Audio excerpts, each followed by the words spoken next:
Georg Friedrich Hegel was born in Stuttgart in 1770. Intellectually he was adventurous, but in externals respectable, conventional, and proud of it.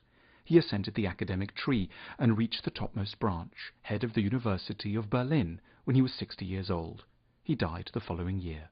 Hegel wrote some very long and very famous books, among them The Phenomenology of Spirit, The Science of Logic, and Elements of the Philosophy of Right. But, we'll be frank, he wrote horribly. His work is confusing and complicated when it should be clear and direct. He tapped into a weakness of human nature, to be trustful of grave-sounding, incomprehensible prose. This has made philosophy much weaker in the world than it should be, and it's made it much harder for us to hear the valuable things that Hegel has to say to us, amongst which a small number of lessons stand out. Firstly, important parts of ourselves can be found in history. In Hegel's day, a standard European way of looking at the past was to consider it as primitive and to feel proud of how much progress had been made to get us to the modern age. But in his book, The Phenomenology of Spirit, published in 1807, Hegel argued that every era can be looked at as a repository of a particular kind of wisdom. This means we need to go back in time to rescue things which have gone missing. So, for example, we might need to mine the history of ancient Greece to fully grasp the idea of what community can be, something which has been lost in the modern age. Or the Middle Ages can teach us, as no other era can, about the role of honor, even if this period featured appalling attitudes to children or the rights of women. Progress is never linear, Hegel tells us.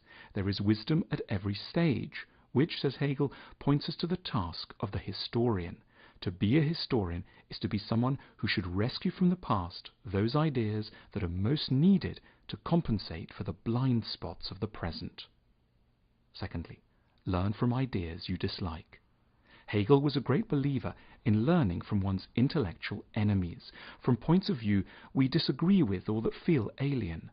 That's because he held that bits of the truth are always getting scattered even in unappealing or peculiar places, and we should dig them out by asking always what sliver of sense and reason might be contained in otherwise frightening or foreign phenomena. Nationalism, for instance, has had many terrible manifestations, even in Hegel's day. But Hegel's move was to ask what underlying good idea or important need might be hiding within the bloody history of nationalism. He proposed that it's the need for people to feel proud of where they come from, to identify with something beyond merely their own achievements, and to anchor their identities beyond the ego. Hegel is a hero of the thought that really important ideas may be in the hands of people you regard, at first glance, as beneath contempt. Thirdly, progress is messy. Hegel believed that the world makes progress, but only by lurching from one extreme to another, as it seeks to overcompensate for a previous mistake. He proposed that it generally takes 3 moves before the right balance on any issue can be found, a process that he named the dialectic. He was often thinking of the complex twists and turns that brought about the modern state. We can also think of the slow path towards sensible attitudes to sex in our own time. The Victorians imposed too much repression, yet the 1960s may have turned out to be too liberal. It might only be by the 2020s that we'll find the right balance between extremes. All this can seem the most appalling waste of time, but Hegel insists that the painful stepping from error to error is inevitable, something we must expect and reconcile ourselves to when planning our lives or contemplating history books. And sometimes, in this process of moving from error to error, we will find a new solution that manages to synthesize the good qualities of the previous solutions to make something really new and different and better. 4. Art has a purpose. Hegel vigorously rejected the idea of art for art's sake. Painting, music, architecture, literature, and design all have a major job to do. We need them so that important insights can become powerful and helpful in our lives. Art is, in Hegel's formulation, the sensuous presentation of ideas. Just knowing ideas often leaves us cold. For example, in theory, we believe that conflict in Syria is an important one.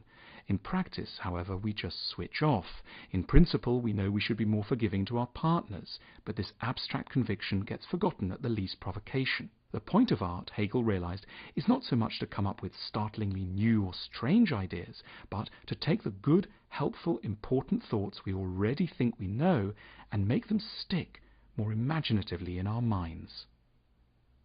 5. We need new institutions. Hegel took a very positive view of institutions and of the power they can wield.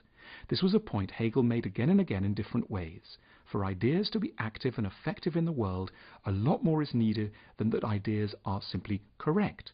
To make major truths powerful in society, they need employees and buildings and budgets and legal advisors. Institutions allow for the scale of time and power that big projects need to become effective in the world. So, as new needs of a society get recognized, they should ideally lead not just to new books, but to the formation of new institutions. Nowadays, we might say we need major new institutions to focus on relationships, consumer education, career choice, mood management, and how to bring up less damaged children. Hegel helps us to see valuable insights where we might initially resist them, in art, in institutions, in the ideas of our enemies, and in the strange mistakes of the past. His insight is that growth requires the clash of divergent ideas, and therefore that it will be painful and slow. But at least once we know this, we don't have to compound our troubles by thinking them abnormal. Hegel gives us a more accurate and hence more manageable view of ourselves, our difficulties, and where we are in history.